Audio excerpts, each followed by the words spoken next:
સરકાર દ્વારા ટેકાના ભાવે મગફળી ખરીદી અંતર્ગત બાયોમેટ્રિક તથા ફેસ વેરિફિકેશન દ્વારા રજીસ્ટ્રેશન અંગે સુધારા કરવા ઉપલેટા ભારતીય કિસાન સંઘ દ્વારા મામલતદારને આવેદન। આઝાદીના વર્ષો પછી પણ આ દેશનો ખેડૂત પીડિત છે। ખેતી એવો ધંધો છે જેના ભાવ બીજા દ્વારા નક્કી થાય છે। આવી અનેક મુશ્કેલીઓનો સામનો કરીને પણ તે ખેતી છોડી શકે તેમ નથી, તેની મજબૂરી છે।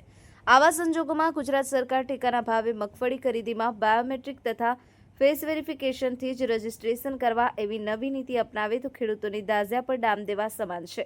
કારણ કે ગ્રામ્ય વિસ્તારના ખેડૂતોનો મોટો વર્ગ ભાગમાં કે ભાડા પેટે જમીન રાખી અને ખેતી કરે છે, જે જમીનના મૂળ માલિકો મોટા શહેરમાં કે અન્ય રાજ્યોમાં ધંધાર્થે વસવાટ કરે છે। આમ ખેડૂતો તથા જમીન માલિકો બંને અલગ અલગ છે। જો સરકાર દ્વારા ખરીદી પ્રક્રિયામાં સાચી સ્પષ્ટતા કરવી હોય તો ગ્રામ સેવક તેમજ અન્ય સરકારી કર્મચારી મારફતે ખેતર પર પાકનો સર્વે કરી જૂની પદ્ધતિ દ્વારા ખરીદી કરવામાં આવે તો સાચા અર્થમાં ખેડૂતોને લાભ મળી શકે। આવા અનેક મુદ્દાઓને લઈ ઉપલેટા ભારતીય કિસાન સંઘ દ્વારા મામલતદારને આવેદનપત્ર આપી આવા કાયદામાં સુધારો કરવા રજૂઆત કરાઈ હતી। અરજીભાઈ આહિર, દેવ 24/7 ન્યૂઝ, ઉપલેટા। મારું નામ દિવ્યેશભાઈ દેસાઈ, તાલુકા પ્રમુખ ભારતીય કિસાન સંઘ। આજ રોજ અમો ઉપલેટા મામલતદાર કચેરી ખાતે તાલુકા પંચાયતના સદસ્યો, જિલ્લા પંચાયતના સદસ્ય, ખેડૂત અગ્રણીઓ, ખેડૂતો,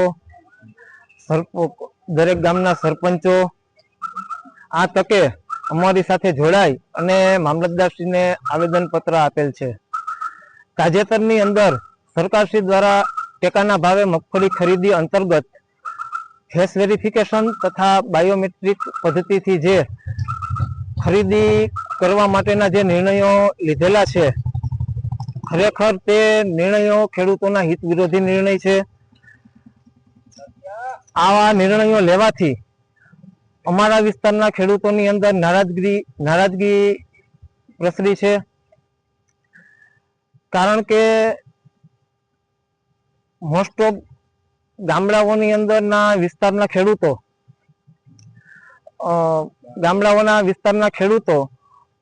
ભાડા પેટે અથવા ભાગની અંદર જમીન રાખીને ખેતી કરતા હોય છે।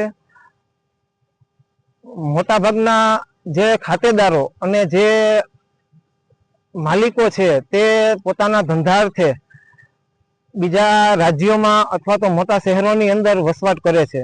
માટે જો એ લોકોને રજીસ્ટ્રેશન અર્થે અહીંયા આવી શકે નહીં, માટે ખેડૂતો અને માલિકો એમ બંને અલગ અલગ છે। જો ખરેખર સરકારશ્રીને મગફળી ખરીદી અંતર્ગત એને સાચી સ્પષ્ટતા જ કરવી હોય તો ખેડૂતોના ખેતરની અંદર ગ્રામ પંચાયતના તલાટી મંત્રી, ગ્રામ સેવક અથવા સરકારી કર્મચારી મારફત સર્વે કરાવી અને જો જૂની સિસ્ટમ પ્રમાણે ખરીદી કરવામાં આવે તો જ ખેડૂતોને ન્યાય મળી શકે અને ખેડૂતોને એનો લાભ મળી શકે અને ખેડૂતોના હિતનો નિર્ણય કહેવાય।